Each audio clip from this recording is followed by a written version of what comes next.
Hello and welcome, I am SimUK and this is our Bleeding Edge review from Ninja Theory Limited and Microsoft Studios. The game releases fully on the 24th of March 2020 and it will cost you $24.99 on Steam, but you can also get this game as part of the Microsoft Game Pass. Bleeding Edge is a third-person 4 vs 4 tactical team-based hack and slash with hoverboards. It has stark similarities with Overwatch and is likely going to be a direct competitor.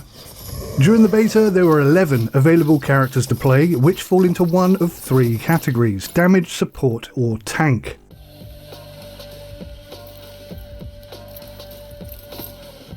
Each character has unique fight and movement animations, as well as strengths and weaknesses. Each character has a basic attack, 3 power moves and a superpower move, all with cooldown. You get to choose which superpower option you want between 2 at the start of each round. Individually, a character is more vulnerable, but when working collectively as a team, the roles support each other, and you will become a much stronger fighting force. And whilst comms are strongly encouraged, there are also numerous built-in quick calls to use with your team. And you can switch between characters at any time during the fight, should you want or need to.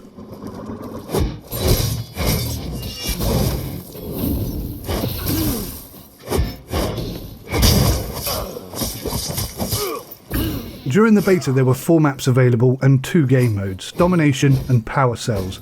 In Domination you have to capture and hold 1 or more of 3 objectives. They open and close randomly throughout the game, so you'll be ebbing and flowing from one side of the map to the other. One of the ways you can protect a captured point is to fire up the firewall.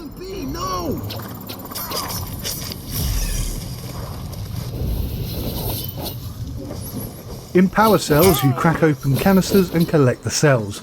Then you drop them off at the unlocked drop-off point and hope that you don't get attacked in the meantime.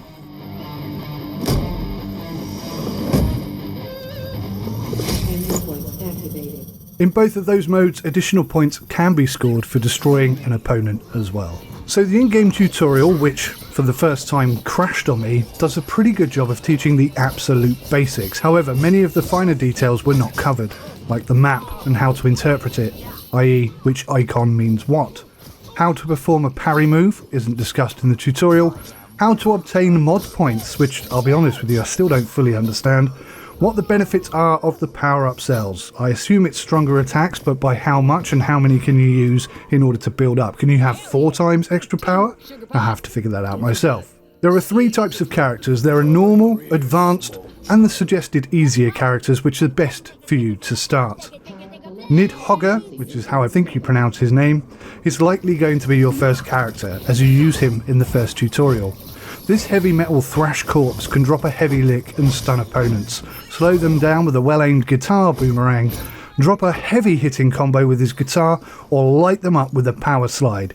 He's easy to learn, powerful, and a good place to start. I think during the beta there were possibly bots playing at some times. I don't have any confirmation of this, but it just seemed like that was the case. That, or people just did not understand the rules and objectives. The tutorial didn't fully cover everything, to be fair. A few games where I almost single-handedly collected and delivered all the power cells myself, whilst the rest of my team and opponents had a scrap on the other side of the map. Having a team that works together well was absolutely key to winning, as was character selection. The support role is perhaps less appealing to play with, but as I've got a 100% win ratio when I use them, that role certainly does suggest that it's the core of the team. That and the constant reminder to protect your support player and to target your opponent's support player, whilst of course bleating warnings at you at the start of every round if you don't have somebody in that role. I've got to say I found the game to be slightly less vivid than Overwatch, but I believe that is an artistic decision rather than an issue. Everything is clear and vibrant, so there's not really an issue with it, it's just about personal preference. The character modelling and animations are faultless. A little strange and morbid in some places, but faultless nonetheless. There does, however, seem to be a black outline around each of the characters. Now, I'm not sure if I like the look of that or not, although I've got to say that it does stop them from sort of blending into the background, so maybe that's why they've done it. The maps were pretty compact, simple in design, with multiple points of entry and tiers, which encouraged varied approach, defense and attack strategies. There were no areas that could be fully locked down by either opponent, and every location had a minimum of 3 entry points, with tiered levels included. This kept things interesting and made the maps fun to play. The online stability was questionable, frequently dropping out and stuttering for me. Now it's beta, so I'm sure they'll fix that at some point before release. There's a heck of a lot of noise in the game. It's constant and at times is confusing. The weapons, the special abilities and the explosions are all done with the highest possible quality, and I've got to say they look pretty great. The voice acting is okay, / limited or average. It's limited in the sense that there's not much of it, so it's repetitive and it gets boring quite quickly. Better shred than dead. But there's some funny little quirky statements in there. Surprise, surprise! The in-game music though is off the hook good, with a heavy and well-timed kick-ass metal thump whenever you win or lose or draw.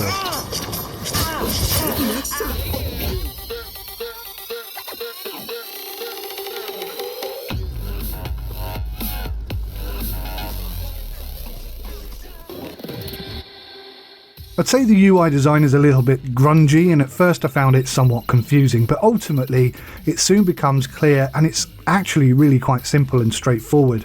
So you can't create your own character per se, but you can upgrade and modify the hoverboard, the ability combos and the styles of the character of your choice. So you can change the colour with skins that you can download and unlock. Pretty much everything is unlockable in-game with unit purchasing, and I don't think there's any in-game real money purchasing coming, but there may well be DLCs with skins and boards and extra stuff like that. There is a complete control over key binding which is provided, but in this beta test they did ask PC users to use a controller, so that's what I did today. I didn't even bother trying the keyboard and mouse, and I've got to say I don't use a controller very much these days, but it worked perfectly well. I picked up and I was able to move around quite freely. One thing they don't mention in the tutorial, however, is how to lock onto your target. So if you press L1, it will focus your shots and everything on the target you're currently aiming at. In the whole beta testing, I didn't know about that, and I was struggling at times to get shots on target. I was actually going to raise it as a complaint point, but since then I've stumbled across a bit of information which shows me how to lock onto a target. So you can actually do it, but throughout my entire beta testing I didn't realise you could do that. I've got to say that this is not the kind of game I would normally bother playing. It's only because I had access to it from the Microsoft Game Pass that I even bothered taking a look at it. But I have to say that this game is surprisingly fun. I really didn't expect to enjoy this game even half as much as I actually did. At first the game was hectic, confusing and quite frustrating, but once you get into it, it becomes like an elaborate yet rewarding tactical team-based brawler, and it's very Moorish. Something in this game keeps you coming back. Perhaps it's the quippy one-liners and the interactive chat from each of the characters, or the vibrant over-the-top graphics and animations, or perhaps it's the feeling of victory when you dominate an opponent. I have to say though that dominating the opponent did happen a little too often for and against me during the beta. For me, some of the character balancing seemed to be out of kilter. Some players became completely untouchable, even when I was using the same character that they were. Untouchable is actually one of El Bastardo's special abilities, but on one occasion El Bastardo seemed to be completely untouchable, not taking any damage at all. The more you play, the more powerful your character becomes, as you can apply mods to enhance their skills or even change them up for something different. You can actually change things to suit your play style, and it kind of becomes a play to win scenario.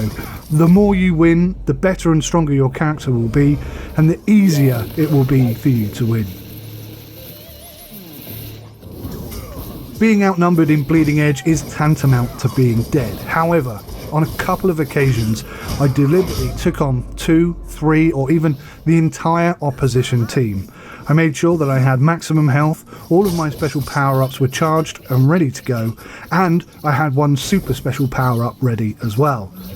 Not only did I die every time I tried this, I didn't kill a single opponent or even damage them more than 1 or 2 bars of energy. What seemed to happen was that the destructive power that I flew in there with attacked everybody rather than focusing on one player. Now, I mentioned earlier that you can lock onto a character, so maybe that would fix this problem. But prior to that, I felt that it just didn't seem right to me.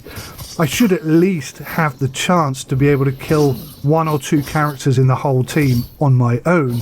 I mean, it shouldn't be super easy or anything, but to go in there with full everything and to not even come away with killing one single person, to me seems a bit off. I certainly think some balancing needs to be applied. We need objective A, boss. So on Steam, Bleeding Edge is £25, and I've got to say I think that's a fair and competitive price. Better still, in my humble opinion, is that it's available on Microsoft XGP. I would not have played it if it wasn't. If you can get into the game as I did, then it certainly will offer a lot of replayability. But as there's no single player campaign that I'm aware of, it is dependent on you enjoying that multiplayer experience. And there's a lot more options and gameplay styles and characters to come at full release, I'm sure of that. But there were times where I felt quite frustrated with my team. Nobody seemed to be talking at all in the beta, and as I mentioned, a lot of people really didn't seem to know what the heck they were supposed to be doing. So far there's no microtransactions, so that's a big thumbs up. Not sure if cosmetic upgrades will follow later. I'm sure they will. It's that kind of game. But rather surprisingly, I am actually going to give a bit of a thumbs up for Bleeding Edge. It's only a beta review. There's another beta test coming at the end of the week, and then full release is coming next month, obviously. So my fingers are crossed for the game. I think it has potential. I don't know if it's something I could play religiously, but it certainly has got something. If you're into this kind of game, I think you're going to dig this. And I hate third-person perspective fighters. I wish it was in first person, but it's not, and I still liked it. So go figure. Thanks for watching, guys. Take care of yourself. Till next time. Goodbye.